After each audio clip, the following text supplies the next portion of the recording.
Hello, welcome to angels food and craft. ഇന്ന് നമുക്ക് dark fantasy biscuit വെച്ച് നല്ലൊരു അടിപൊളി ചീസ് കേക്ക് റെഡിയാക്കിയാലോ. അപ്പോൾ അതിനുവേണ്ടി വാനില ഫ്ലേവറിലുള്ള ഡാർക്ക് ഫാൻറ്റസിയുടെ ക്രീം ബിസ്ക്കറ്റാണ് നമ്മൾ എടുത്തിരിക്കുന്നത്. അപ്പോൾ നമുക്ക് ആദ്യം തന്നെ ബിസ്ക്കറ്റിൽ നിന്ന് ക്രീം ഒന്ന് മാറ്റി സെപ്പറേറ്റ് ചെയ്തെടുക്കാം. നമ്മളൊരു 15 ബിസ്ക്കറ്റാണ് ഇതേപോലെ ക്രീം മാറ്റി സെപ്പറേറ്റ് ചെയ്തെടുക്കുന്നത്. ഡാർക്ക് ഫാൻറ്റസിയുടെ ബിസ്ക്കറ്റിന് പകരം നമുക്ക് ഇഷ്ടമുള്ള ബിസ്ക്കറ്റ് എടുക്കാവുന്നതാണ്. ഇങ്ങനെ ക്രീം സെപ്പറേറ്റ് ചെയ്തെടുത്തതിന് ശേഷം നമുക്ക് ബിസ്ക്കറ്റ് മാത്രമായിട്ട് നല്ലപോലെ ഒന്ന് ബ്ലെൻഡ് ചെയ്തെടുക്കാം.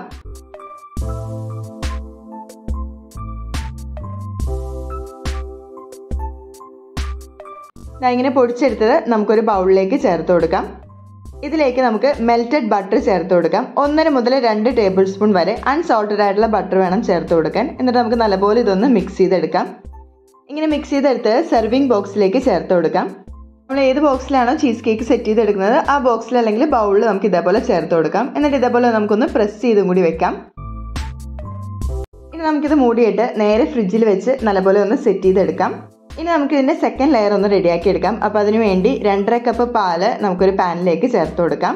നമ്മുടെ ഹോം മെയ്ഡ് ക്രീം ചീസ് റെഡിയാക്കാനാണ് നമ്മളിങ്ങനെ പാൽ എടുത്തിരിക്കുന്നത്. പാൽ നല്ലപോലെ തിളച്ച് വരുമ്പോഴേക്കും ഇതിലേക്ക് ഒരു 1.5 ടേബിൾ സ്പൂൺ വിനെഗർ ചൊറുക്ക ചേർത്ത് കൊടുക്കാം. എന്നിട്ട് നമുക്ക് നല്ലപോലെ ഒന്ന് മിക്സ് ചെയ്ത് ചേർക്കാം. ഇതായപ്പോൾ നമ്മുടെ പാലൊക്കെ നല്ലപോലെ പിരിഞ്ഞ് വന്നിട്ടുണ്ട്. നല്ലപോലെ തിളച്ച് കഴിയുമ്പോഴേക്കും നമുക്ക് ഇതിൻ്റെ ഫ്ലെയിം ഓഫ് ചെയ്തെടുക്കാം. ഇനി നമുക്ക് ചൂടോടുകൂടി തന്നെ ഇതൊന്ന് അരിച്ചെടുക്കാം. ഇതിൻ്റെ വെള്ളമൊക്കെ ഫുള്ളായിട്ടൊന്ന് മാറ്റിയെടുക്കാം.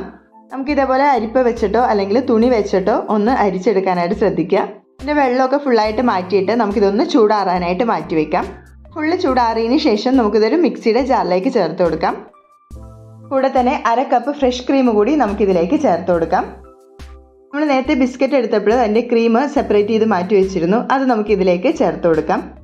കൂടെ തന്നെ 1.5 ടേബിൾ സ്പൂൺ പഞ്ചസാര നമുക്കിതിലേക്ക് ചേർത്ത് കൊടുക്കാം. 1/2 ടീസ്പൂൺ വാനില എസൻസ് കൂടി നമുക്കിതിലേക്ക് ചേർത്ത് കൊടുക്കാം.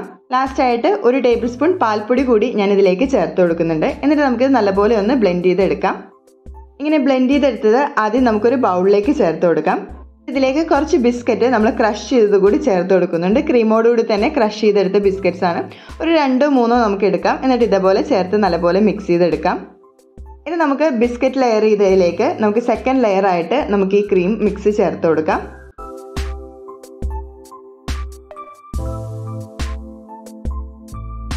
സെൻറ്ററിലായിട്ട് ഇതേപോലെ ഒരു ഡാർക്ക് ഫാൻറ്റസിയുടെ ബിസ്ക്കറ്റ് കൂടി നമുക്ക് വെച്ച് കൊടുക്കാം. ഇനി നമുക്കിത് ഫ്രിഡ്ജിൽ വെച്ച് നല്ലപോലെ ഒന്ന് സെറ്റ് ചെയ്തെടുക്കാം. അപ്പോൾ നമ്മുടെ ഫ്രിഡ്ജിലേക്ക് വെച്ച് സെറ്റ് ചെയ്തെടുത്ത ഡാർക്ക് ഫാൻറ്റസി ചീസ് കേക്ക് ഇവിടെ റെഡി ആയിട്ടുണ്ട്. അപ്പോൾ നമുക്ക് ചീസ് കേക്ക് കഴിക്കാൻ തോന്നുന്ന സമയത്ത് ഇതേപോലെ നമുക്ക് ഈസി ആയിട്ട് റെഡിയാക്കി എടുക്കാനായിട്ട് സാധിക്കും. അപ്പോൾ നമ്മുടെ ഈ യമ്മി ആയിട്ടുള്ള ഡാർക്ക് ഫാൻറ്റസി ചീസ് കേക്ക് എല്ലാവരും തന്നെ തീർച്ചയായും ട്രൈ ചെയ്ത് നോക്കുക. അടുത്തൊരു റെസിപ്പി ആയിട്ട് കാണുന്നവരേക്കും ബൈ. Thanks for watching.